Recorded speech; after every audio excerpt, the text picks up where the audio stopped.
Hello everyone! What you're about to watch is a compilation of all three of my Tactics Ogre Reborn tier lists that I did a fair while ago that I figured I would repackage into one huge video, definitive for the future, obviously, for all of you to enjoy, especially those of you who are new to the channel. So I'm going to pass things over to Past Me. I hope you enjoy a very lengthy discussion of everything about all the classes in Tactics Ogre Reborn. You requested it, and I listened because your wish is my command. We're back with another tier list, this time for Tactics Ogre Reborn.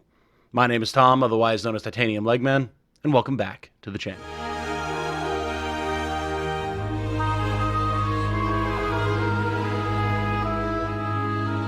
Hello everyone, if you enjoy what I do, including my coverage of turn-based strategy RPGs as a genre, including things like Tactics Ogre Reborn, which many of you know me for, Fire Emblem, Unicorn Overlord, Sword of Convalaria, or some other variety content, a like on this video, a subscription to the channel, and consideration of joining as a YouTube member or a patron, links in the description, we very much appreciated. Thank you so much.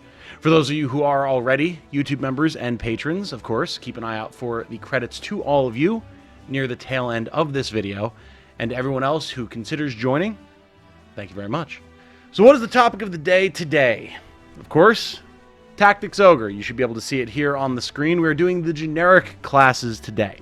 If you're a newer viewer and you were not aware, Tactics Ogre Reborn is what initially boosted my channel to any level of prominence, even though we are still quite small in the grand scheme of things, but it's what put the channel on the map. And seeing as how a lot of people have been requesting a lot more tier lists from me because they enjoy them, just listen to. A lot of people had requested Tactics Ogre, as well as FFTA, A2, stuff like that. I figured I'd put this one together. Now, there's a lot of classes in Tactics Ogre, so I figured, much like FFT, we'd break this down into generic classes, monsters, unique classes, all that type of fun stuff, so we have a little bit more opportunity to discuss. Now, that said, there's still 22 classes here, so we're going to have to move a little quickly. Also, it's worth noting, other extremely talented people, like Coffee Potato himself, has done a lot, and I mean a lot, of tier list content for this game. And more likely than not, they know more than me. So I'll have a link to Coffee Potato's channel down in the description. Go check out his stuff if you want like really definitive, hard-hitting statistical analysis. For me, we're going a little bit more vibes-based. Just a little bit loosey-goosey discussion of what classes do and how I feel they kind of fit into the overall pantheon of the game mechanics of Tactics Ogre Reborn. So, you have those options there. We're going to go ahead and get into it. A couple things to note right off the bat. First of all, the way this is going to work is I'm going to be judging each of these classes based on how well they maintain their viability and their usefulness from the time that you unlock them to the time that you hit the end of the game, right? Especially going through multiple runs with the world system and everything. Now, it's important to note, with Tactics Ogre Reborn in particular, there's a lot of unique classes, like White Knight, that are really, really good, and that does tend to warp the perception of all classes in general in the game. But right now, we're judging each of the generic classes against each other, and in that vacuum is how we're going to be seeing, like, okay, how well does this class last, right? So that's the first thing. Second thing, I'm wearing a bathrobe. It's very early in the morning on Sunday. I have not had the chance to record the rest of the weekend. I just got up, so apologies, but we're bathrobe style. It's comfy hours, comfy vibes. I hope you guys enjoy that. Now, starting off, we have Warrior. Warrior in Tactics Ogre Reborn is actually pretty solid. The way that skills are set up in Tor, you actually have a good variety of things you can do with Warrior, and it's a very nice class to have access to. Obviously, it's your starter class. It's kind of equivalent to Squire in FFT, but only in the fact that it's your basic starting melee class. Functionally, it has a lot more going on, and it kind of serves as a template, I would say, for how I kind of hope jobs might be reworked in FFT if that remake, reborn, remaster, whatever, winds up coming out. So, Warrior, I think Warrior goes in A rank. The raw damage potential of Warrior is really nothing to sneeze at whatsoever. It's got a ton of power with Mighty Swing, things like that. It's a great versatility class. It's really nice for being able to train your skill with different weapon types.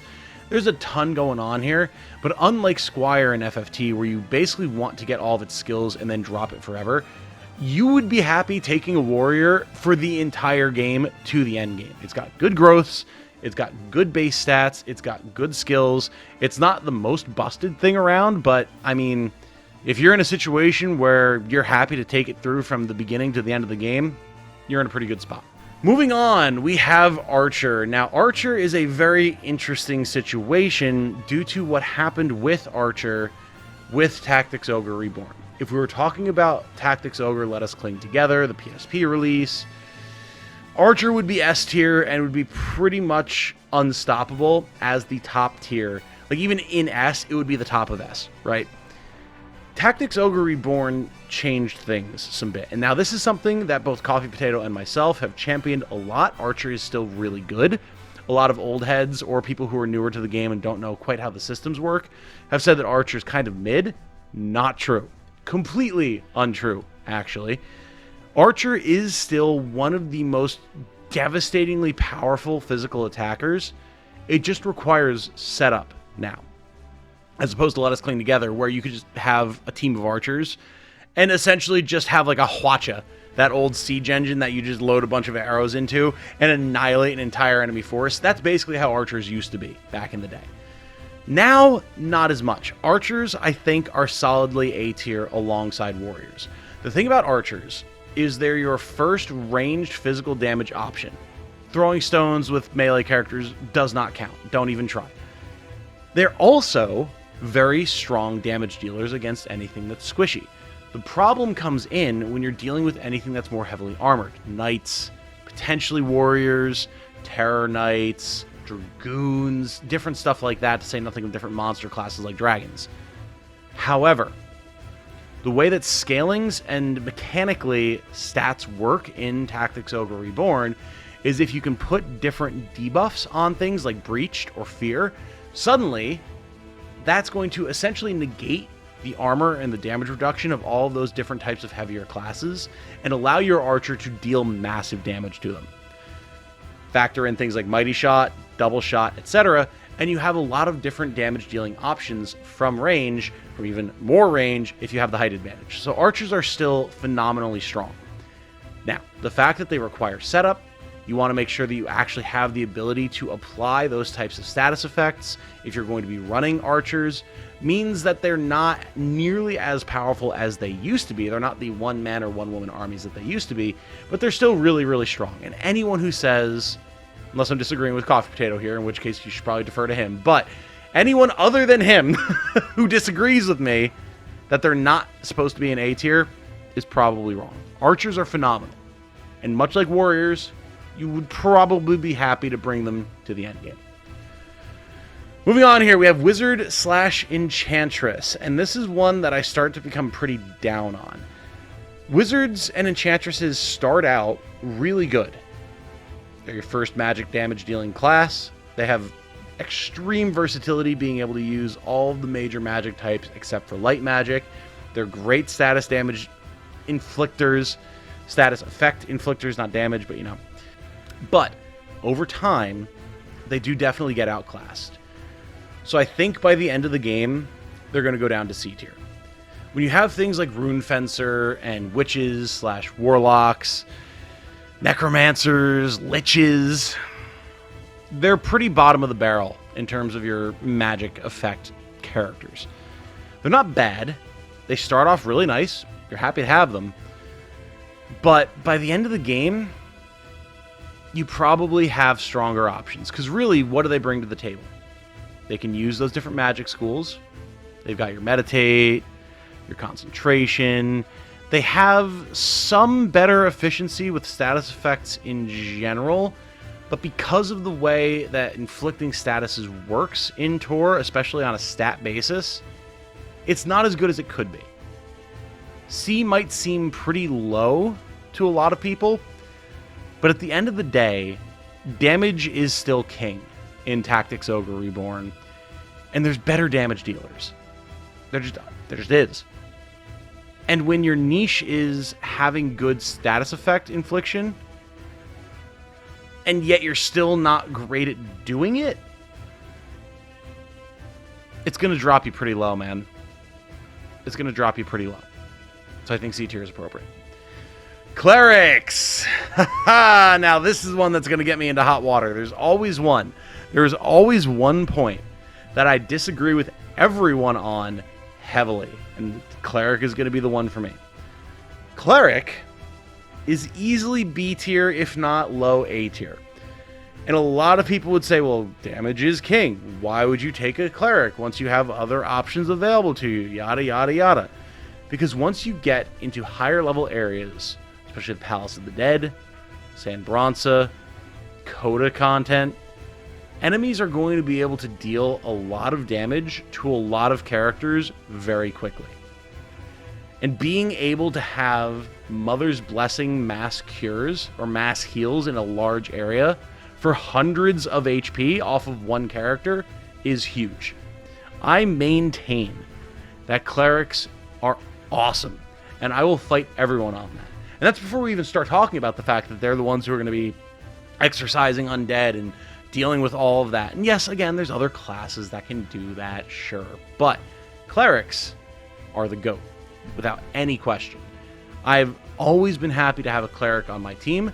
The Nalto has been a mainstay of my party in Tactics Ogre since Let Us Cling Together, let alone Tactics Ogre Reborn. So, clerics are B tier. They're not going to be dealing a ton of damage, although they do deal more damage now because of the changes to the way like weapon executions work and that type of stuff. So they can deal some damage.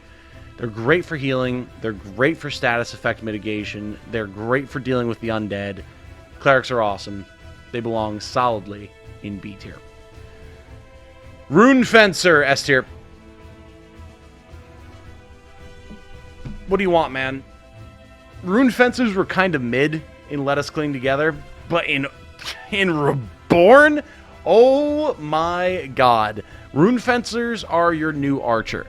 They've got the magic damage. They've got the physical damage. They've got all sorts of like great self-buffing capabilities because of being able to give themselves haste, free casts, summon magic, all this different stuff.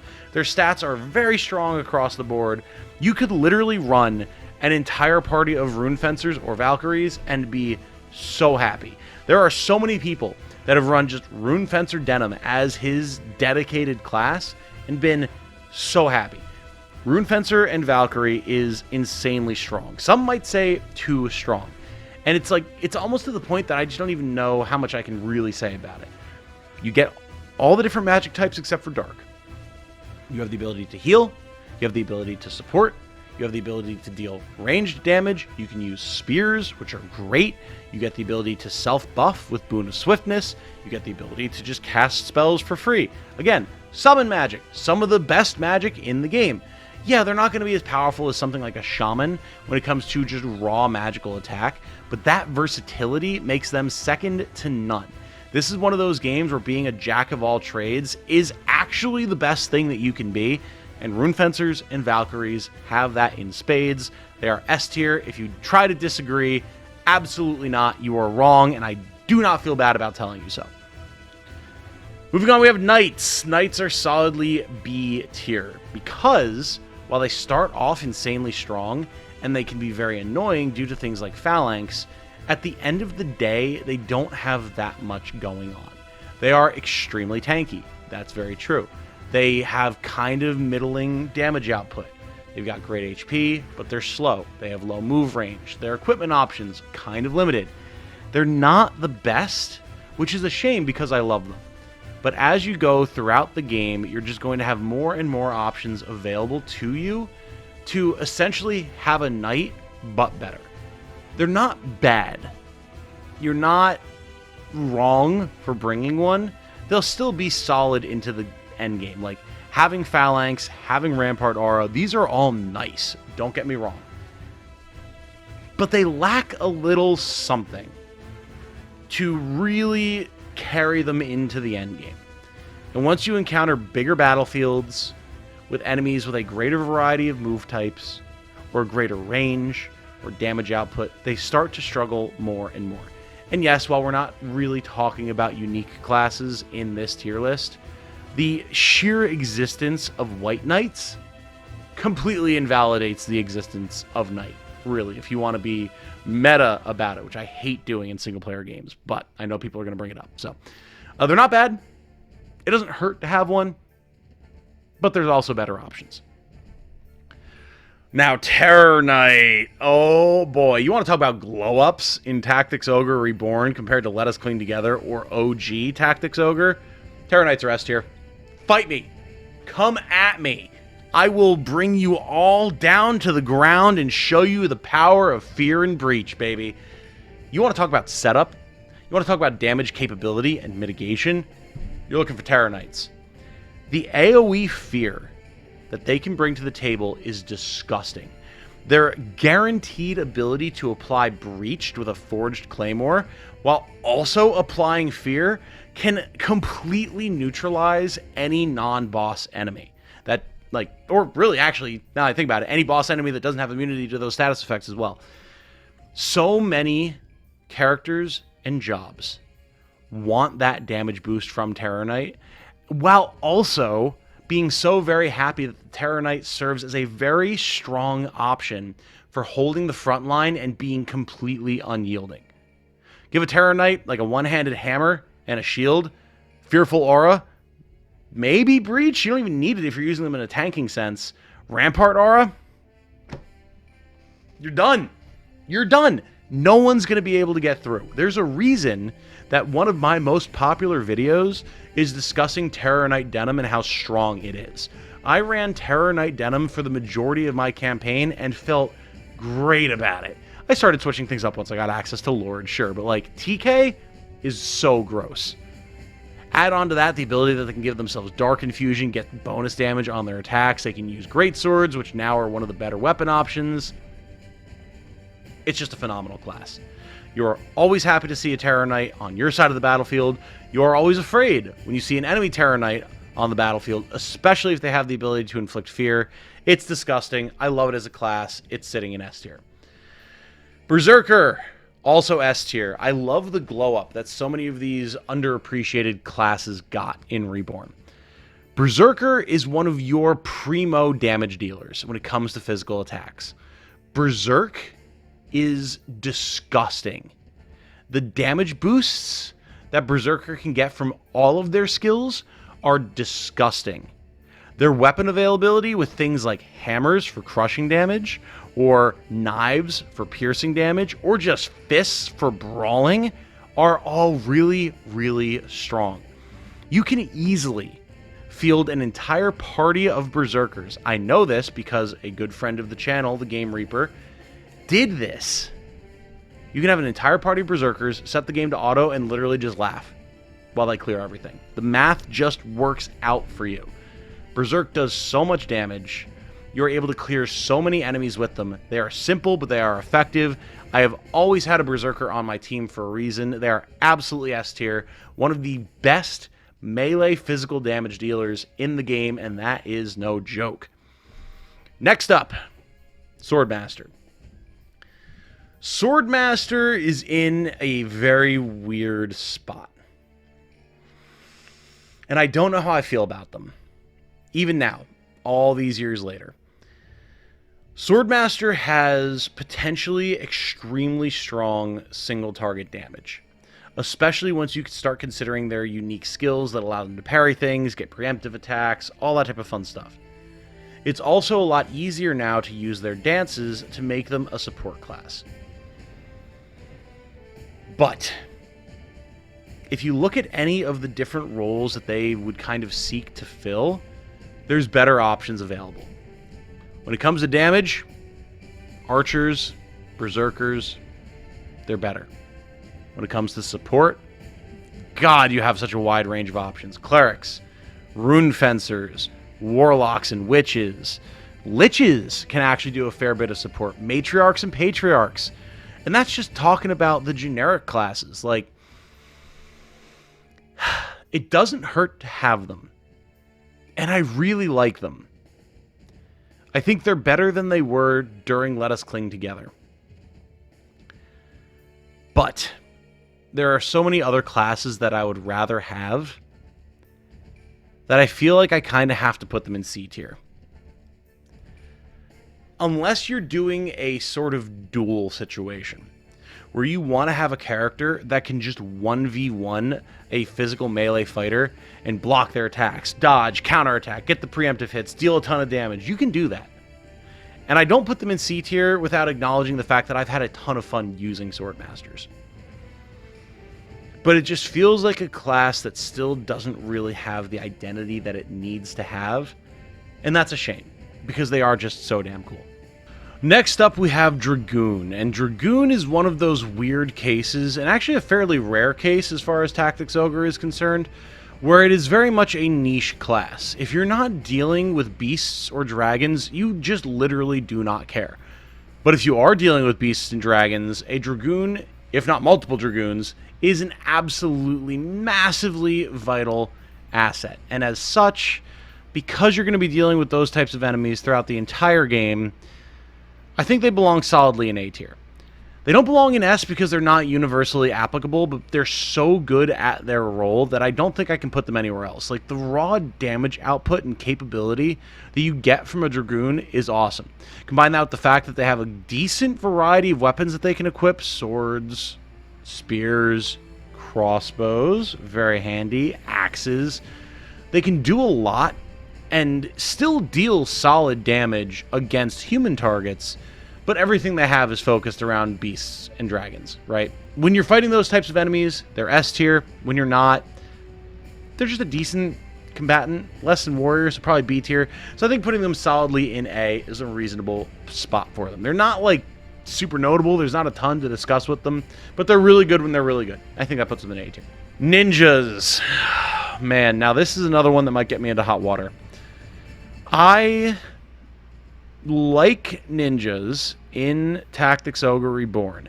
However, like most of us, I acknowledge they're not generally great.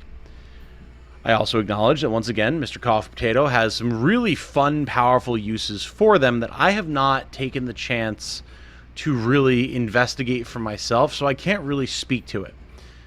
But it's kind of a just like using Evanescence to like do different things and deal a bunch of damage. Like, that's fun, but there's way easier ways to deal a ton of damage, even just with generic classes. And if you're not abusing things like that, it feels like ninjas fall off pretty hard. I've tried to make melee physical attacker ninjas work. I've tried to make mage ninjas work. I've tried to make status effect ninjas work. And I've really never been happy with them. I think it might be our first D tier. That feels right, unfortunately. Ninjas were so strong. They've been so good in past iterations of the game. Obviously, it's a job that's one of the best jobs in the game in Final Fantasy Tactics, but here, in Tactics Ogre Reborn, they feel pretty bad. It's a shame, but it is what it is. Fusilier, solidly B tier, I would say. This is a very decent, long, well, mid to long range, really, depending on what type of gear you have. Damage dealer that can also throw bombs, has some nice different ways of circumnavigating terrain. They have more reliable range than archers in some way because their range is not variable on, like, where they're standing. But they also deal with terrain issues a lot more. And as far as their unique skills are concerned, there's nothing too fancy to write home about. Now, what I like about Fusiliers is that you can go for a sort of mid-range duelist build with a knife and a like revolver or pistol, or you can go for a long-range build with some sort of like musket or long gun, and they're going to be pretty good in either role. I do really like them for that, but with all of the time that I've spent in Tor, they've always kind of just been fine. Whether you're using Lindel, whether you're using a generic musketeer, like, they're fine. But there's way too many situations that I run into where they're just not going to have the versatility that I need, largely due to terrain problems and targeting problems.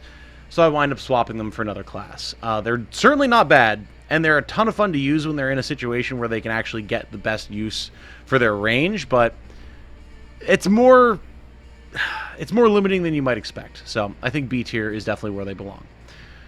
Beast Tamers. B for Beast Tamer as well. Beast Tamers are another kind of one of those gimmick classes alongside Dragoon, where most of the time you want one for the buffs that they're going to be able to give to beasts or dragons if you're using them. And early in the game, those buffs are nothing to sneeze at because those types of monsters are very, very good. Later in the game, though, with the way stats work and the way scaling works, those types of monsters fall off, and it gives a really hefty blow to the utility of Beastmasters as a result, or Beast Tamers. That said, as one of the classes that has Lobber and one of the classes that's able to make the best use of grenades and bombs, they do still have a nice position. But they definitely wind up falling into more of like a chemist situation, like from Final Fantasy Tactics. And unlike Final Fantasy Tactics, they can't use guns, and items aren't quite as useful as they were in FF2, especially with how limited they are in terms of equipping items to your characters. So I'm not super high on these beast trainers and tamers and masters. They're certainly not bad. I've gotten a lot of use out of them, and kind of like your Dragoon, when they're good, they're great. But the situations in which they're good, to me, feel a little less impactful and prevalent. So I think B tier is a good place for them. Witches and Warlocks, A tier. The ability to wield draconic magic, the ability to wield tomes, the ability, well, not the ability, but the stats that just make them better casters in general, having a wider array of magic types that they can use. Warlocks and Witches are just an improvement over the Wizard and the Enchantress in pretty much every way. They're not S tier.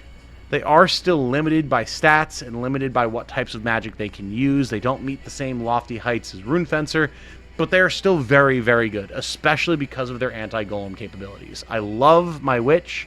I love the couple of Warlocks that I have. They are a ton of fun to use, and they can absolutely dish out the damage. So I think A tier is an appropriate place, mainly for Draconic more than anything else, honestly. Necromancer, S tier, and I promise it's not just because I'm biased, although that's definitely part of it. Necromancers in Tactics Ogre Reborn are so nasty. Drain life is disgusting. Necromancy spells, actually really good. The abilities that they have to increase their damage potential and their range, the support that they give to undead units, which are actually very nice in Tactics Ogre Reborn. Necromancers are peak. They are my favorite type of like magical damage dealer, other than like unique classes and liches that we're going to talk about in a second. They have just so much whoop-ass capability. Some of my best characters, generic and otherwise, in my army are Necromancers. They're just phenomenal. Being able to do all of the same types of damaging caster things as other classes, while also having the added utility of buffing all of your different undead units and making some of the best use out of dark magic, which is, I think, one of the strongest magic classes in the game because of all the different status effects that it gets. It's just phenomenal. And then they can also deal with enemy undead units too. Like, there's just, like, you gotta love everything about Necromancers. They're phenomenal. They're S tier. Fight me about it. Without my bias, maybe they'd be A tier. But they're S tier. It's my list. Give me a legitimate argument as to why they shouldn't be in S tier. You tell me. Liches, also S tier. This should not be a surprise. Liches were just so good back in the day with Let Us Cling Together. They're still just as good now. Their ability to reflect damage, their ability to spread damage around. They can use all of the same necromancy abilities. They've got a huge swath of magic at their disposal, including Draconic. They're able to use summons.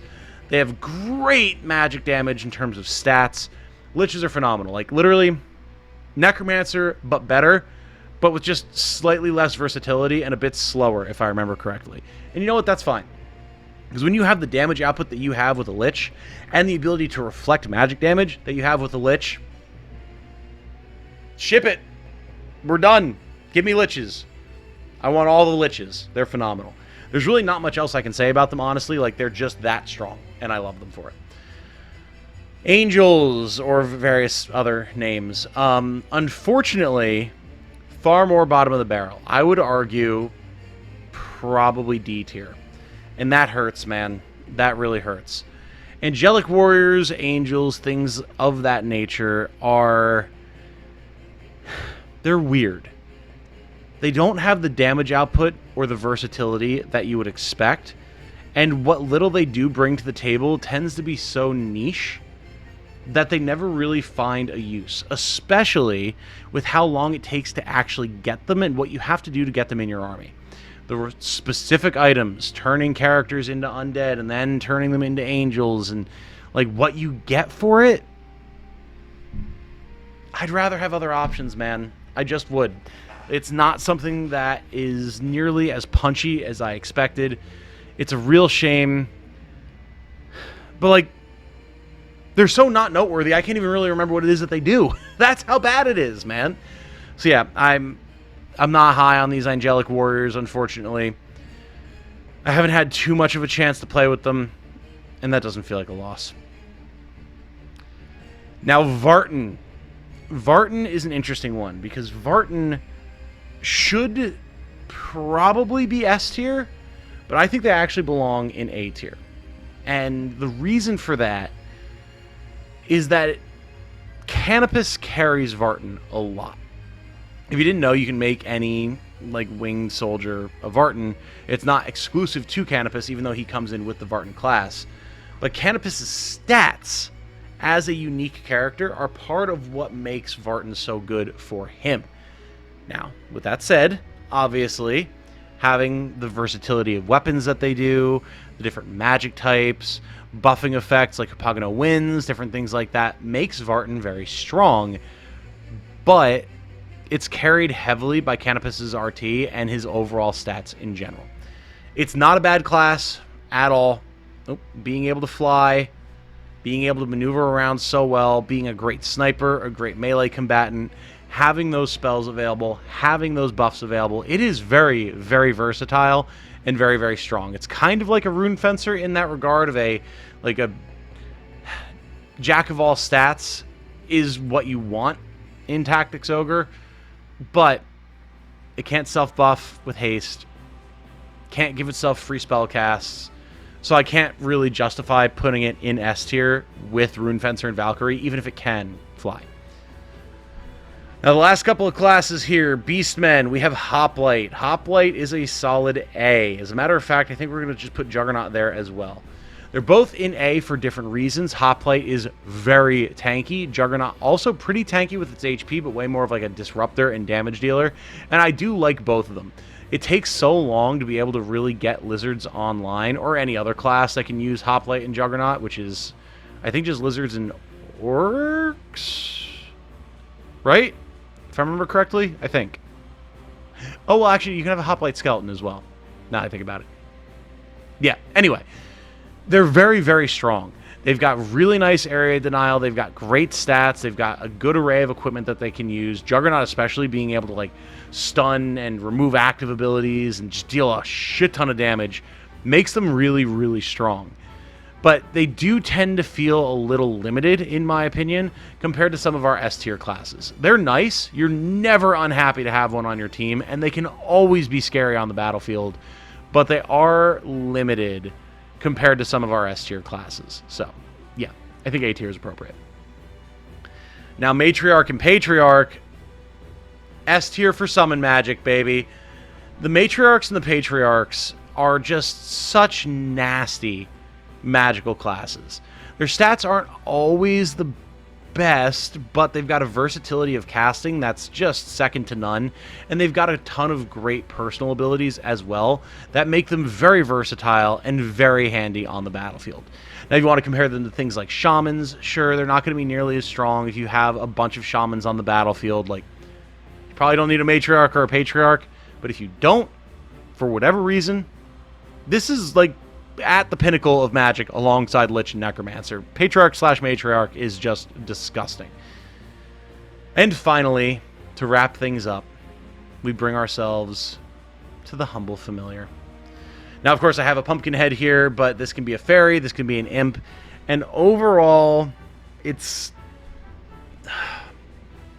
a weird class to evaluate because it's partially dependent on race. Like fairies versus imps versus pumpkinheads or pumpkin golems do all have different special abilities. But at the end of the day, I don't think any of them are fancy enough to justify being any higher than B tier. And B tier is still nice. They've got a great variety of magic that they can cast. They've got decent equipment variety. And the unique abilities that they have can be a ton of fun. Different like Poison Kiss and what is it that fairies have? Like the ability to like inflict status effects from range. The pumpkins have all sorts of different like Pumpkin Strike and Pumpkin Heal and like Dark Crush and like different stuff like that. I'm getting the names wrong, but you know what I'm talking about. They can be very versatile. If you're looking for versatility, familiars are not a bad option. The problem is that statistically, they tend to have a hard time keeping up. So the spells that you're casting are going to be weaker. The effects that you're trying to apply are going to have a harder time hitting. And if anything gets into melee with them and they're not spec'd out to be a sort of like melee build with a shield and a knife or something like that, they have the chance to fold. So their Swiss Army knife nature buoys them a bit. It kind of helps to carry their not great stats. But it's definitely not my favorite class, and one that I've not seen as much use out of as I expected. You know, I love talking about Tactics Ogre. You guys love seeing me talk about Tactics Ogre, and like, we started this party, we can't not complete the set, right? So, another tier list video. My name is Tom, otherwise known as Titanium Legman, and welcome back to the channel.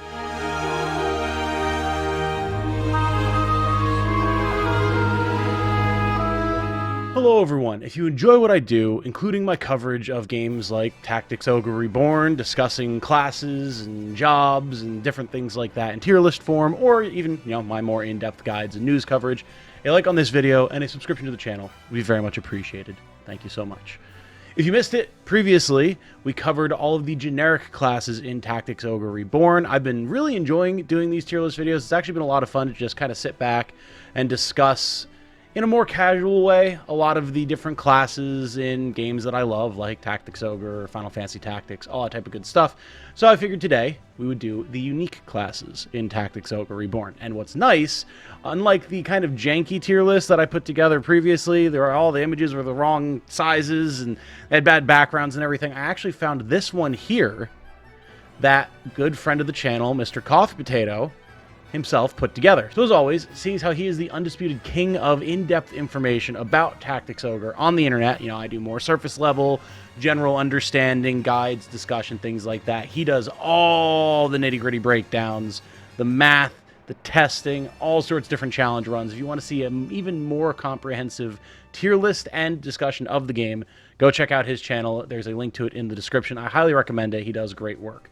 With that said, we're going to go ahead and get in here. The rules of engagement are we're judging these unique classes against each other on their overall capability and function throughout Tactics Ogre Reborn. A lot of the time, that's going to be post-game stuff, coda content, because that's where a lot of the classes come from, where you only get them in the end game.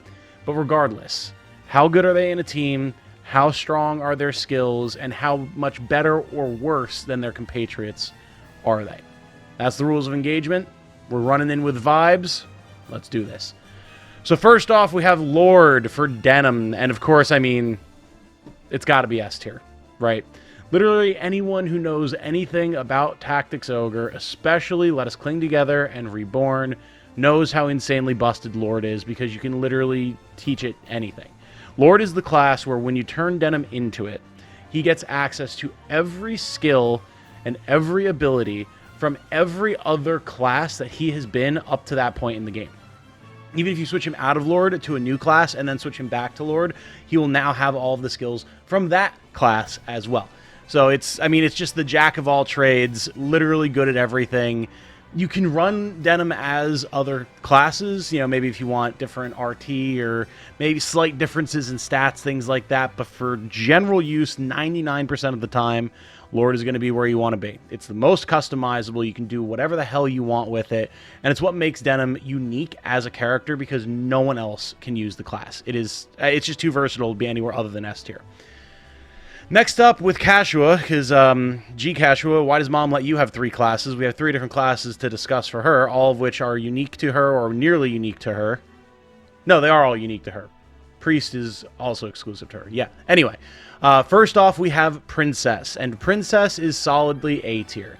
This is the good ending Kashua, and I do really like it. It's a great support class with a lot of access to different spells, divine magic, elemental magic, apocrypha, draconic. Like, it's extremely versatile in that regard, and has a lot of good support skills as well, being able to remove negative status effects, deal with undead, give luck boosts to characters, all sorts of nice stuff, and has a good variety of different types of gear that it can equip as well.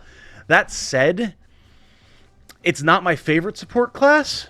I think there are better ones, and it's not the best damage class out there either. It, unlike Lord, is still a jack of all trades, but it's definitely a little bit more master of none, in my opinion. It's phenomenal in places like the Palace of the Dead, don't get me wrong, and it's not a bad pick in any way for casual whatsoever. But I feel like there's just other options that do each of the different niches that she fits into better, so I can't quite put it in S tier. You're not unhappy to have it at all. Believe me, I run Princess Kashua constantly. It's probably my favorite way to run her. But, yeah, it's not S tier good.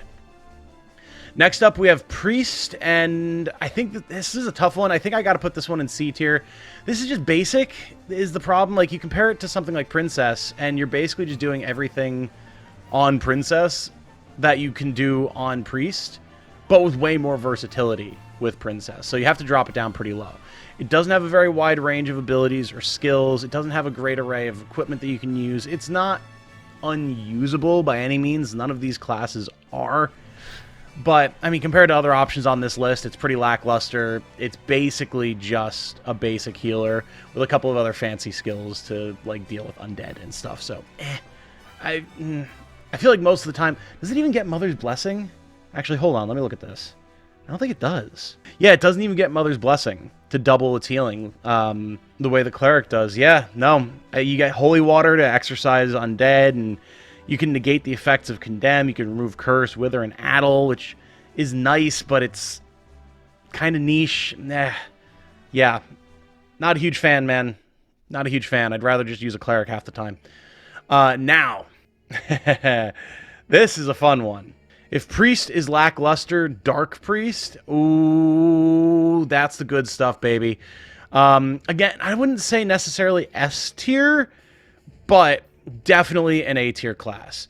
Dark Priest as a class for casual that can use dark magic, and also being one of the best, if maybe not the best, kind of status effect, debuffer type classes in the game, makes it a very, very solid pick.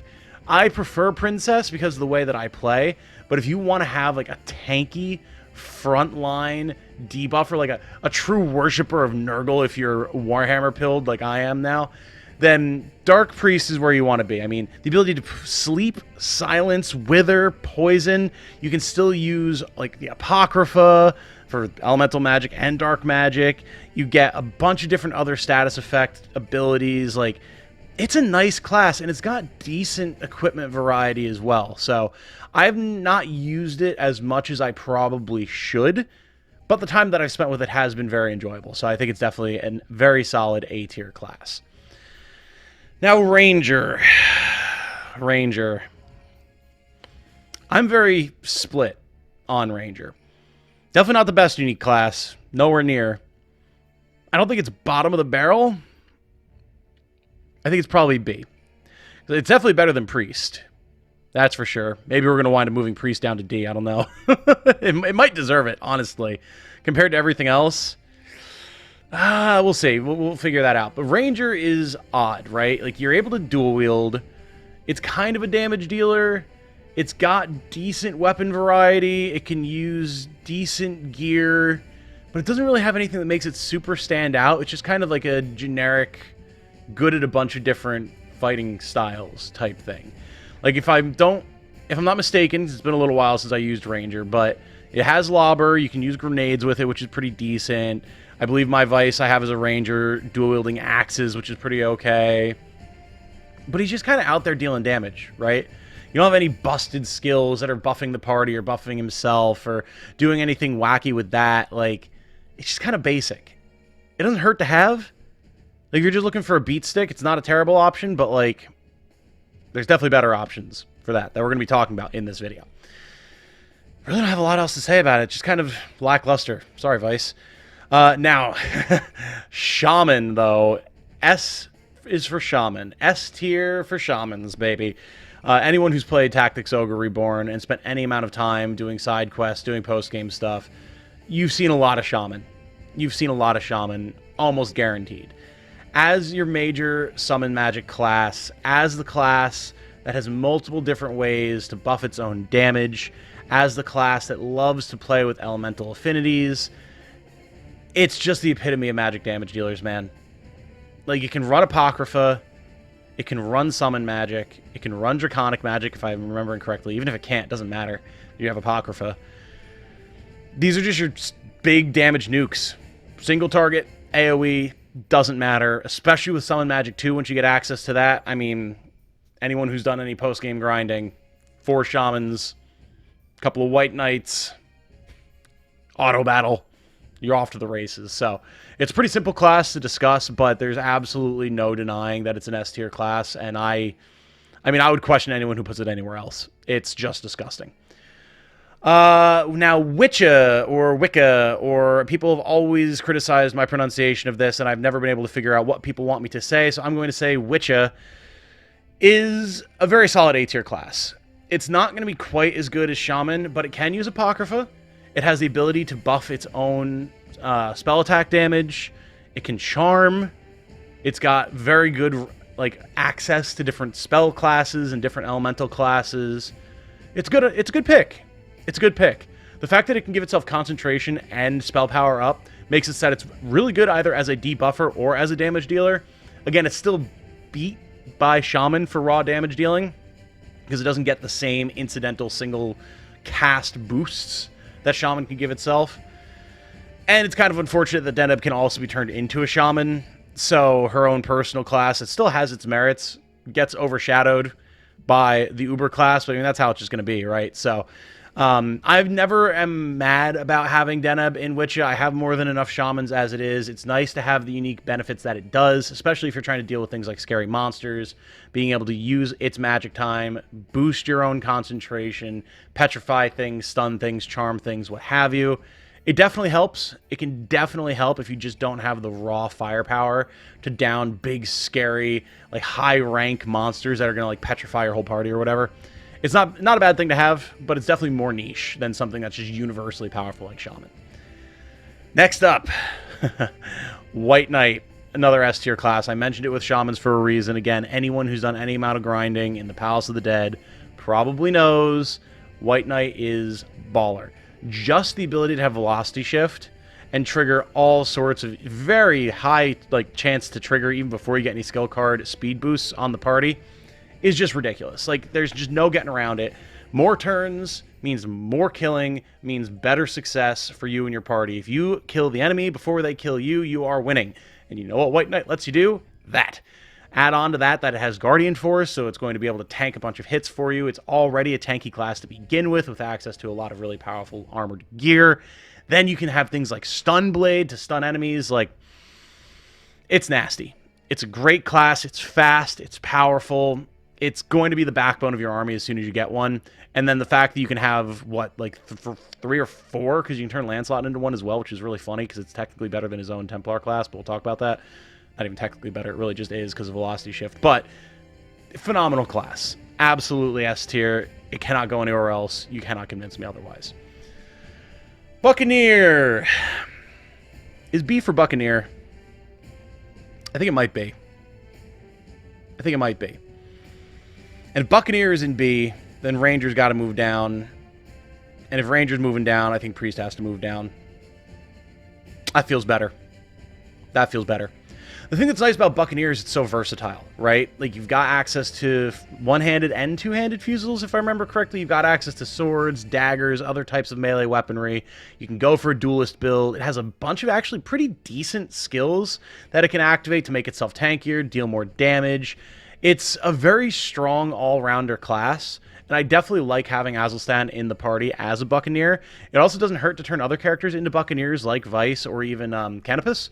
Definitely not bad options for them at all.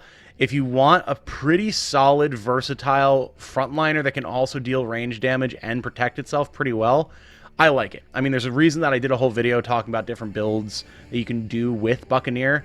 It's got options, man. Class has legs.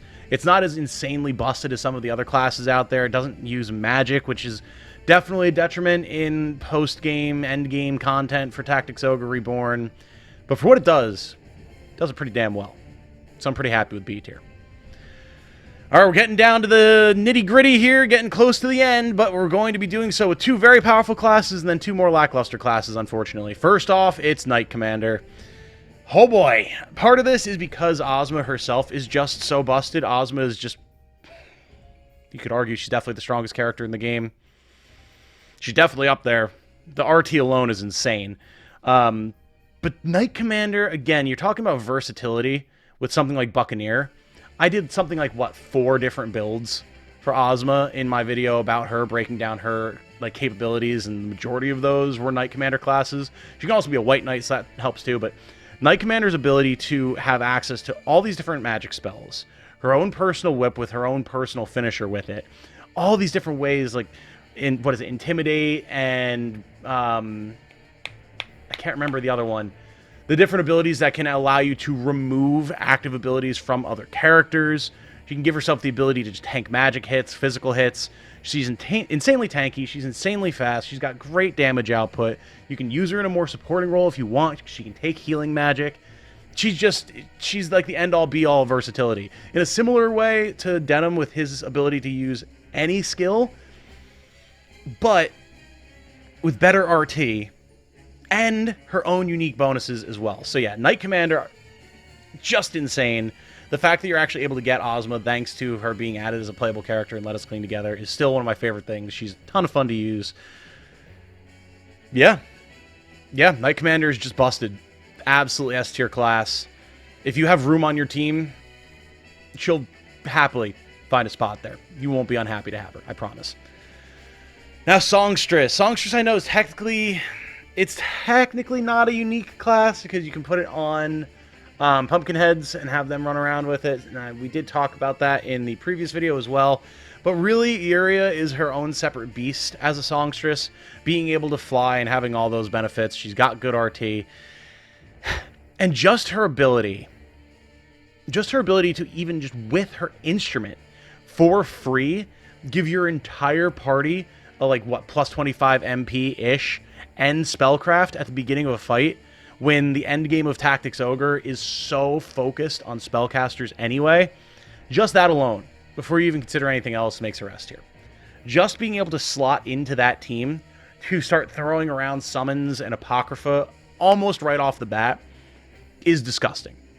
There's a reason that Tactics Ogre Reborn uses you start with no mana and you have to regenerate it. And you've got consumables that give it to you. You've got skills like Meditate that you can equip to give more MP faster, because spells are just so devastating. And so being able to give not only just an MP boost, but a damage boost to all of those casters for free if you have the right instrument equipped is gross. That's even before you consider some of the other spells, or I guess songs, that she has. The ability to give massive amounts of HP regen, other buffs, other support skills, and the fact that she can make her own singing area larger and make her songs last for a greater duration is just gross. Absolutely bomb support class. My favorite support class in the game. Blows everything else out of the water. Love it. S tier for sure. Now these two, I actually have a little bit of a cheat sheet open here because have had very little experience actually playing with Templar and with Astromancer. Where the hell? There we go. So Paladin, Lancelot's unique class, is a little disappointing. I like it. It's got a good variety of weapons that it can use, and it's got pretty decent armor types as well. The problem is that he doesn't really have great skills. He's basically just a fancier knight. Like, you got your divine magic and a better array of divine magic than like something like Knight or White Knight gets access to. So that's nice. That's not nothing. You can give yourself Light and Stilled for extra damage. Not nothing. And then you kind of just have otherwise Knight skills, except for one unique skill at the end. Like, you got Phalanx, reduced damage that you take, Rampart Shadow, Sanctuary Shadow, Guardian Force, not bad. And then there's the unique skill Sublime Sacrifice. Incapacitates the Paladin to revive an ally unit with 100% HP.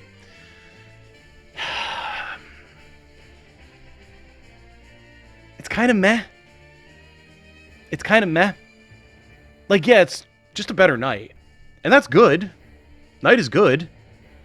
But by the time you get Lancelot, you're basically nearly done with the game. You know, if you have, like, the gods that you need to beat, and, you know, you want to grind up different classes with Ogre armor and the Ogre blade, and, I mean, you can do stuff like that. Maybe you've got some progress to make through San Bronsa. Like, you still have content available, sure. But in that content, you don't really just want a Knight, but better. Like, when your big fancy ability is to just revive an ally unit with 100% HP by sacrificing yourself, just use a stone, man. It's flavorful for the way Lancelot is, absolutely. And if you do have a Knight on your team, may as well swap to Lancelot, honestly. Unless you're just super invested and have, like, a bunch of stat boosters and everything in said generic Knight, then, like, fine. But yeah, man, it's a real shame. He's fun to use. Good stats. So certainly capable. But, like, he doesn't even get Velocity Shift. How are you going to have his subordinates have the better skills, man? Like, at least give him the White Knight skills and then more. He should have everything that they're capable of having. It's annoying. So it goes. I guess they didn't want you to just power creep the White Knights, but, like, he's Lancelot. Whatever. Okay. It bothers me. It's solidly B tier, I think. It's not bad, but it ain't great either.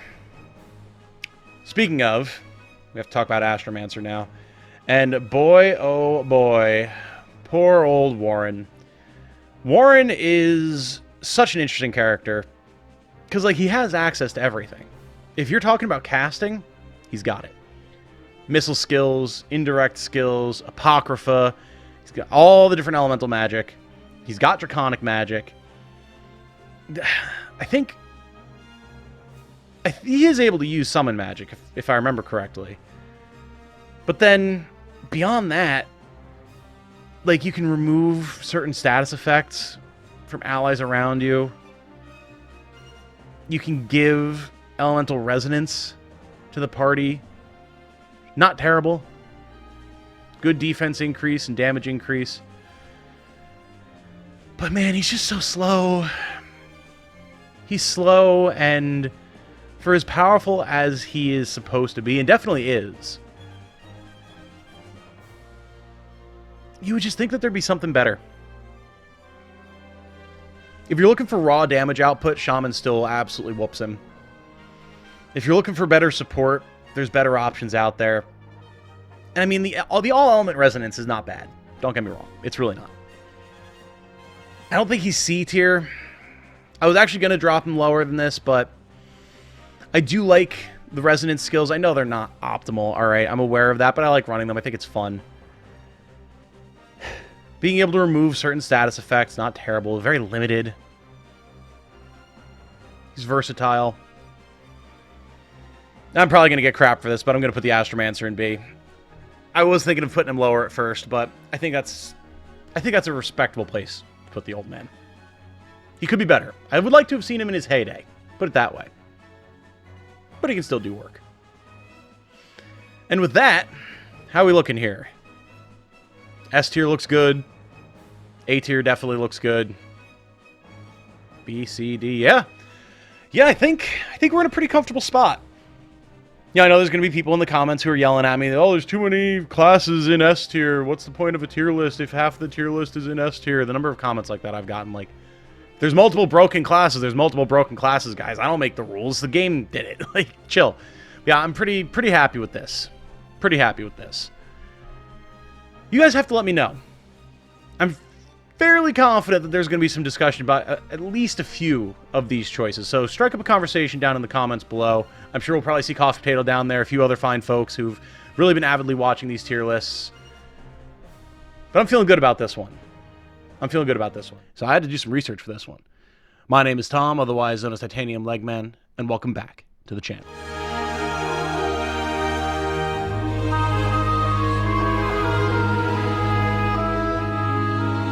Hello everyone, if you enjoy what I do, including tier lists about turn-based strategy RPGs and the discussion that spawns, like for things such as Tactics Ogre Reborn, Final Fantasy Tactics, Fire Emblem, stuff like that, then a like on this video and a subscription to the channel would be very much appreciated. Thank you so much.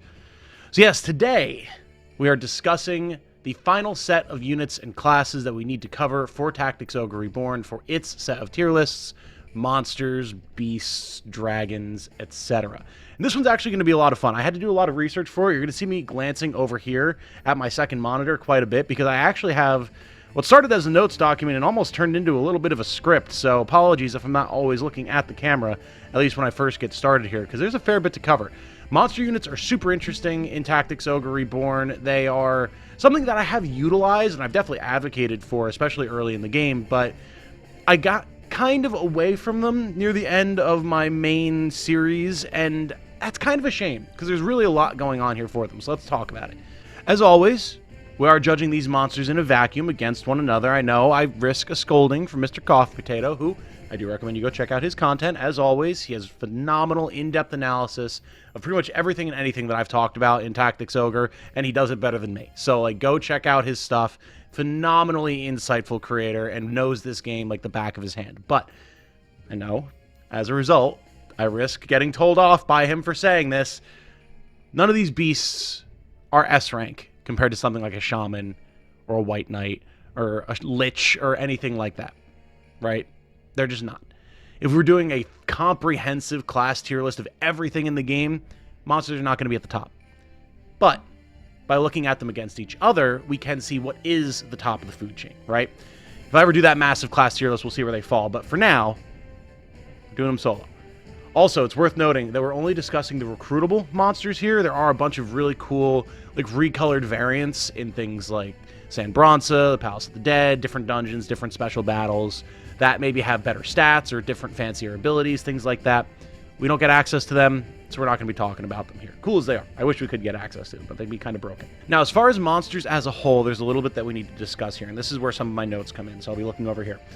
They start out dealing very respectable to outright pretty good damage early in the game, but by endgame, their damage falls off a lot more, and they transition into more support and tank roles, which there's nothing wrong with. You need to have those types of units, right? And they do that job very well. As such, we won't really be ranking these guys based on their damage. We will discuss it at certain points, but it's not the main focus. Instead, we're talking about their utility in other ways, how they make monsters still very solid choices throughout the end of the game, and still fun to use. Keep in mind as well, classes that support monsters, such as Beast Tamers, Witch, Warlock, can also boost damage for those different monster classes. But again, it's not really my focus here, as it's still not the best role for monsters, and it falls outside of their inbuilt class skills and everything, so we're not talking about that. Finally, it's worth pointing out that monsters have a base suite of abilities that they all have access to. Their lack of equipment generally makes them pretty fast with low RT, and they all have access to things like Dash, Pincer Attack, Constitution, the various normal skills that you would expect that let them get into melee, trade blows, fun stuff like that. It's what's beyond that, though, where they have a pretty wide array of abilities at their disposal that really is what's noteworthy. So we're going to talk about what makes them special.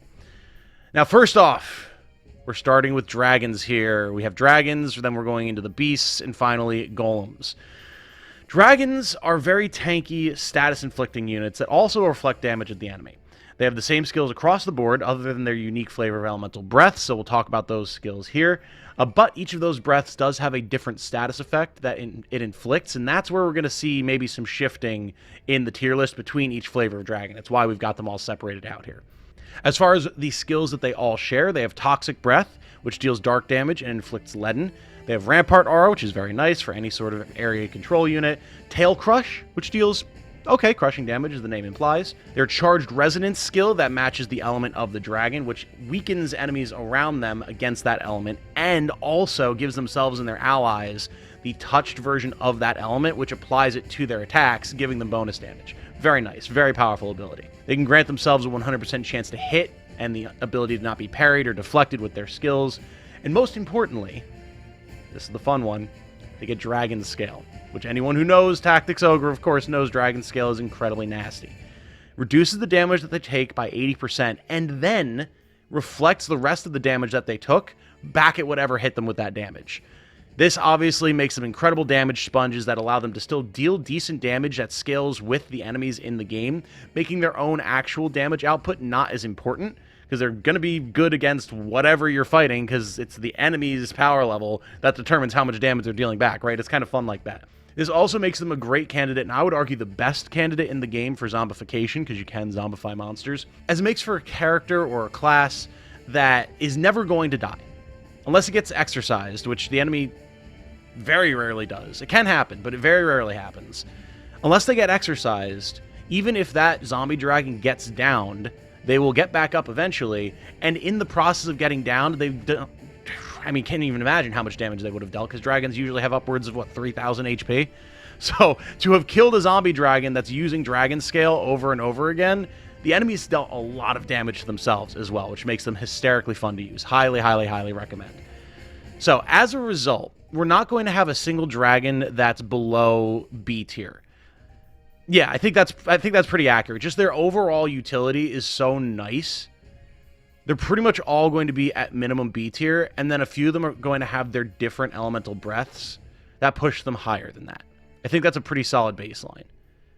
Yeah. So, let's go through here really quick. Cloud Dragons get Misstep.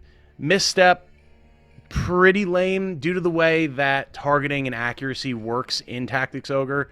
You're not really going to need the ability to have a dodgy character not be able to dodge anymore, because nothing's really dodging anyway. The only time that you're dodging attacks or deflecting damage, things like that, is when you're using specific skills for it. I know there are edge cases, but like in 99% of scenarios, nothing's dodging anything. Nothing's missing in Tactics Ogre once you get out of the very early game, right? Just with the way scaling works. So Misstep, not particularly useful. Certainly a perfectly fine option if you want to just go for that tanky kind of damage dealer. Because again, like all the breath attacks wind up being AoE once you get to the rank 2 version of it. You can deal okay damage with it. It's not bad at all. But Misstep, it's a little bit of a misstep to try to use it. Hey! Now, Earth Dragon, same exact thing. Misstep makes it harder for a unit to dodge ranged attacks. Stagger makes it harder for a unit to dodge melee attacks. It's really not going to be relevant in any way. And then other than that, it's exactly the same as Earth Dragon, or Cloud Dragon, but it deals earth damage. Obviously, Cloud Dragons deal air damage. If you have a specific elemental team that they're going to slot into that's dealing one type of elemental damage, cool, great. But as far as their unique actual status application goes, nothing special. Pretty much kind of sucks, actually. Honestly, I wonder... at the end, we'll see. I might actually wind up moving some of the different elemental dragons down now that I think about it. We'll come back to that. Next up, we have our Thunder Dragons with False Strike. Again, this is where we have a little bit of a sad scenario here, because False Strike, units' accuracy with melee attacks, is reduced. Anything with accuracy, not going to be particularly useful, so it's going to go in the same tier. Now, Flood Dragon. Flood Dragons, instead of messing with anything to do with accuracy, inflict Breached. And anyone who knows anything about the way that Tactics Ogre Reborn works knows that Breached is insanely good. It will literally just make everything better when it comes to damage output by reducing a target's defenses across the board, the resistance to damage. That makes them S tier. Easily. A zombified Flood Dragon with Dragon Scale and its Aqua Breath, if you want to have resonances on it to boost damage even further, cool, go for it, is going to be a nightmare for the enemy to deal with on the battlefield. You're throwing around Breached like crazy. They're not able to hurt the damn thing. They're hurting themselves when they hit it. When they finally kill it, it gets back up. It can throw a complete wrench into the enemy formation by having Rampart R on. Like, it's so good, man. It's just so incredibly good. It's one of the best monster options that you can have. I do not blame you if you like to rock a Flood Dragon pretty much all the time, because I certainly do. Absolutely. Then we have Flame Dragon with Weaken. Not nearly as good as Breached, but still not bad, because you're still doing a similar type of thing, right? You're reducing the amount of damage that the enemy is dealing to you. Not as universally beneficial, I would say, because there's going to be times where, your units just aren't getting hit, or you have tanky units that aren't taking a ton of damage in the first place, whereas all of your units pretty much want to be able to deal more damage if they have the opportunity, which is what the Flood Dragon allows you to do. But making it set enemies just dealing less damage across the board is certainly not bad either. Then we have Frost with False Flight. And again, like with False Strike, we're messing with accuracy. No thank you. Certainly a good unit across the board, but its special status effect, not really worth it.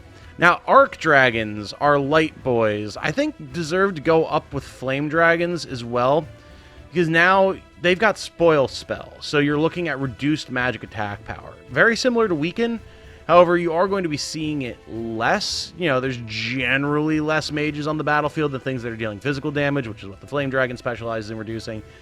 But at the same time, you're also looking at a point where if you're hitting casters with Dragon Breath attacks, they're probably not long for this world in the first place.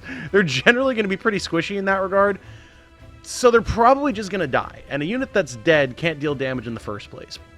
But if you're in a scenario where you've got some sort of tanky caster that you can't just drop in the first place, being able to just reduce the damage that it can deal is still nice. It's still a good effect. I think they deserve A for that. And then finally, we have Dark Dragons and Hydras. Dark Dragons are dealing in Enfeeble, which I have my cheat sheet here so that I can remember what everything does. Unit's defense against magical attacks is reduced. Certainly not bad. And again, it's better than the baseline accuracy stuff. It's not the best effect around, which maybe this will get adjusted if I wind up moving these dragons down. I'm thinking about it more and more. But for now, I think it goes in A. Anything that's messing with damage is pretty solid. And finally, Hydra, which actually poisons, which is nice. I'm not going to say it's S tier necessarily, but being able to apply some poison sometimes and get some extra damage in is not terrible. So I think that deserves A tier as well. And that's the majority of the list done already. There's a lot of different dragons, and you do have to consider what each of them is doing separately. But yeah, we might wind up doing some shifting around here. Overall, very, very nice units, though. Don't get me wrong. Very, very solid. Next up, we have the Beasts. And this is where we have some fun stuff going on. We've starting with the Cyclops here. The Cyclops is weird, because the Cyclops is the only monster class that can use magic. And they can use all of the schools of magic except for Divine. In the elemental spells, they're just using your basic like single target missile attacks and your AoE attacks. But in Dark, they actually get pretty much all of the status utility spells. So like your status inflicting like Petrify, Stun, Poison, other things like Spell Charge and different stuff like that, which can be fun. There's some fun niche uses there, but the issue is that their actual magic stat is not very good. So they're not really going to be dealing much damage with any of those skills. Utility stuff, that can be better. Something where you're actually like not looking at a chance to apply, but it just does it. Like again, your Spell Charge. That's not terrible. Not a bad option for them. Now where they really shine though is they have a bunch of really weird 1 and 2 range status inflicting attacks, abilities, and some damage dealing attacks. First off, they can stun enemies within 2 tiles. They can hobble enemies in 1 tile with just auto skills. Then they can have a bunch of different melee attacks that deal crushing damage, that can hobble, stop, spoil heal, leaden, or apply misstep. They also, like I said, have all those different spells. They're pretty durable. They've got a lot of HP, but they're not particularly tanky. They don't get something that reduces damage. They don't have the ability to, beyond just like stunning things or potentially stopping things. And they don't like Rampart Aura, things like that. So the role that you're kind of filling with them is trying to get them to move as quickly as possible, which they can. You know, they have dash, they've got low RT, they can put it on a pretty decent turn of speed. Run them into the enemy front line, and then just start throwing status effects around and generally being a giant bully. They're not going to deal a ton of damage. They'll deal some, you know, enough to be at least applying some helpful damage dealing. But the main thing is just like, you've got a giant, smelly, weird dude in your front line, and now all of your guys are like misstepping and like losing some of their attacks. They're not having the ability to have their full combat effectiveness. Some of them are just getting outright stopped. Like, it's just, it can actually be pretty nasty. Then if you want to throw in some different status effect magic, or even just some AoE magic if they have some MP to throw around and you want to use it, cool, great. They're a weird unit, man. I don't really know where I want to put them. I don't think they're necessarily C tier. Especially by the end game. I mean, I think they're solidly B, I would say. The issue is that you want enemies to be clustered up enough that you can actually get big AoE on things like the stun. And that isn't always going to be applicable, especially when you start getting into things like, you know, Palace of the Dead and San Bronson, where terrain is all messed up and you aren't necessarily going to get big clusters of enemies all the time. But when you can use it, it's solid. I would say it's a solid B tier. Absolutely. Yeah, I think that's fair. I think that's fair. We're going to adjust some things at the end here, but I think B is good. Now, Cockatrice and Griffin, man. These are fun. These are really, really fun. Cockatrice, I think, is honestly an S tier class. It's just so good. So, Cockatrice and Griffin, basically the same class with one major difference. And I think because they're so similar, we're going to then immediately drop Griffin in A, and then we'll talk about them both simultaneously. So, Griffins, kind of like your mobile harassment unit, they can move really fast, really far, especially with things like dash. And they've got a lot of decent AoE wind magic, as well as single target attacks that can deal a pretty decent chunk of damage even into the later game. The big thing is that they can stun, both single target and in AoE groups, which stun always is very nice to have.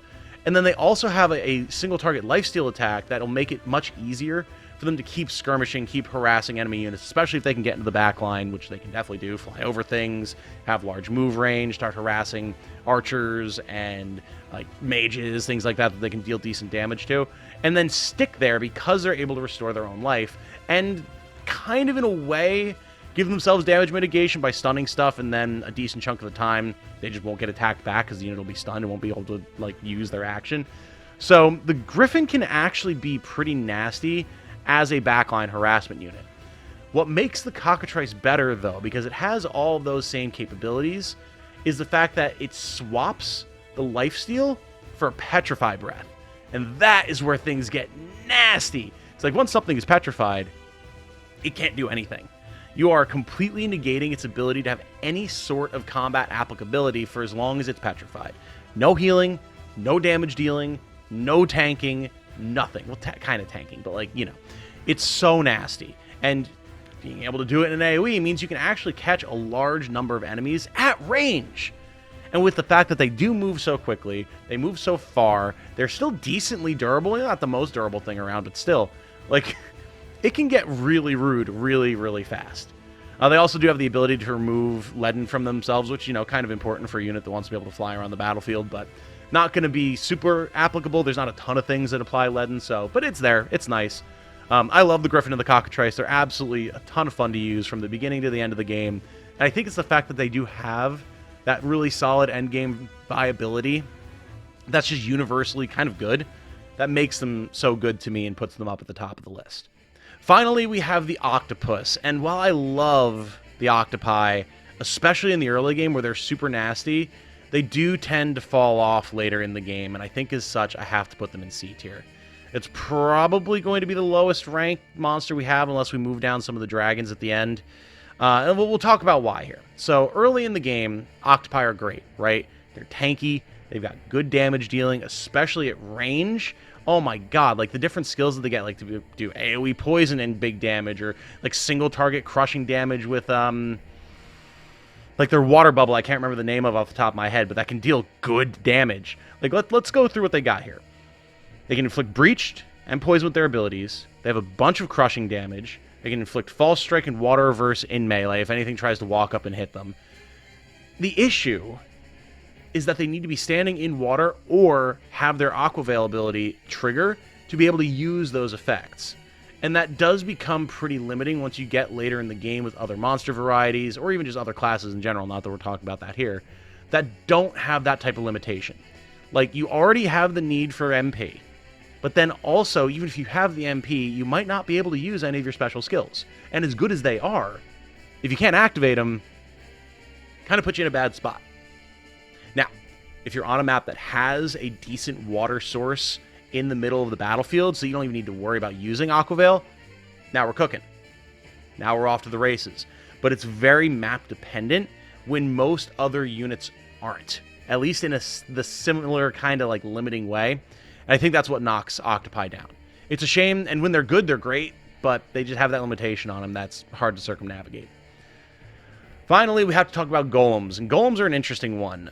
They actually kind of suffered, not super heavily, I guess, but they had more specific roles in previous versions of the game that have pretty much all been rolled into one. Whereas in the past, you had a situation where different types of golems had, like, maybe better attack or better defense or better magic defense, different things like that. Now it's basically just a linear progression from clay to stone to iron to boulder, and the higher the rank of the golem, the better they are across the board stat-wise. They've got all the same abilities, but what's nice is that means you just have a linear progression of incredibly tanky frontline disruption unit. We'll talk about why. So the idea with golems is that they're big, they're slow, and they're durable, right? Not as durable against magic as they are against physical attacks. They're insane against physical attacks, but not terrible against magic anymore either. And they have all, and I mean all, of the Rampart Aura, durability, and versatility. They have regular Rampart Aura 2, they've got Rampart Shadow, and then they have an auto ability that will increase the rank of their Rampart Aura up to 3. So with all of those combined, you can run a golem into the enemy front line, drop a Rampart Shadow, have that increased area from their own auto ability, and suddenly nothing can move. Like, nothing can move through a massive area. And then you can do that with just one golem. Pop some sort of MP restoration, like an herb or a crystal pumpkin or something like that, and have just max MP at the start of the game. Run in there, especially if dash triggers. And now, I mean, you've just established a bulkhead with one unit. Just one little guy. Well, maybe not so little of a guy, unless you're mean, named him like teeny and tiny, but you know. It's insane. Then they have their Gordian locks that they're massively reducing the amount of damage that they take, and they actually have some decent AoE skills that can do okay damage, and they can even stun. So it's like, once you get a golem stuck in there, they're not moving unless the enemy focuses everything on them, especially with magic. And at that point, they've been such a good damage sponge and held the enemy in one position for so long that you've got the rest of your formation powered up, moved up, buffed, ready to go, and you can just start wreaking havoc with just one unit. Like, they're really, really nice, actually. And it means that you don't have to worry about having as much of a tanky, like a knight class or something like that, that's going to do similar stuff and do it well. But you can just focus it all on one golem and then just go to town. And give them some support through a warlock or a witch, which is not a bad class either if you want. So I honestly think golems are A tier just for that area control and durability. And then they can still deal decent damage and stun and all that type of fun stuff. So I really like them. Now, with everything on the list, how do I want to move stuff? Because I really feel like I should. Like, I feel, compared to some of the other options, these dragon types are honestly probably C tier compared to Cyclops, which I think they're just not as useful as Cyclops when you compare them to other dragon types, and then what Cyclops is able to do. They're not bad, but in the overall ranking here, I think we have to move some stuff down. And if they get moved down, I think, unfortunately, Octopi have to get moved down. So we're going to drop Octopi to D. And there's going to be people that are unhappy with me for how I'm changing some stuff around here. But just as I've been thinking about it this whole time, definitely C tier for dragons. B tier for Cyclops feels good. I'll probably drop Golems to B tier as well, even though we just dropped them in A, but I wanted to shift some stuff around. Because once you get beyond that tanking and area denial, which is not bad, don't get me wrong, but they're not contributing anything damage-wise other than that. It's a necessary role, but when you compare it to some of the things that some of these other classes are able to do, not quite as useful. And not quite as versatile either. Like, you're not always going to need that level of area control, especially in maps where you have like much more single focused lanes that you can clog up with just like a tanky guy standing there. You don't need to have the Rampart Aura denial on top of that. I think in the same vein, Hydras are getting moved down to B. Poison is nice, but having a way to directly impact how much damage enemies are dealing to you more universally, or how much damage you're dealing to them more universally, is nicer than Poison. Beyond that, though, I like where we've got Flare, Arc, and Dark Dragons. I think they're in a good spot. Griffins, I don't think are quite S tier. They're really nice skirmishers. They're great for like ferrying around items as well. I forgot to mention that, but it is really nice to have a very mobile kind of medic to go around and provide buffs, provide items. If there's a beleaguered part of your party elsewhere on the map, fly a Griffin over there, give them some healing, maybe give some MP to a mage that's running out, that type of thing. It's certainly decent. I think they're fine in A. And then, yeah, Flood Dragon and Cockatrice are definitely S tier, for sure. That feels pretty good.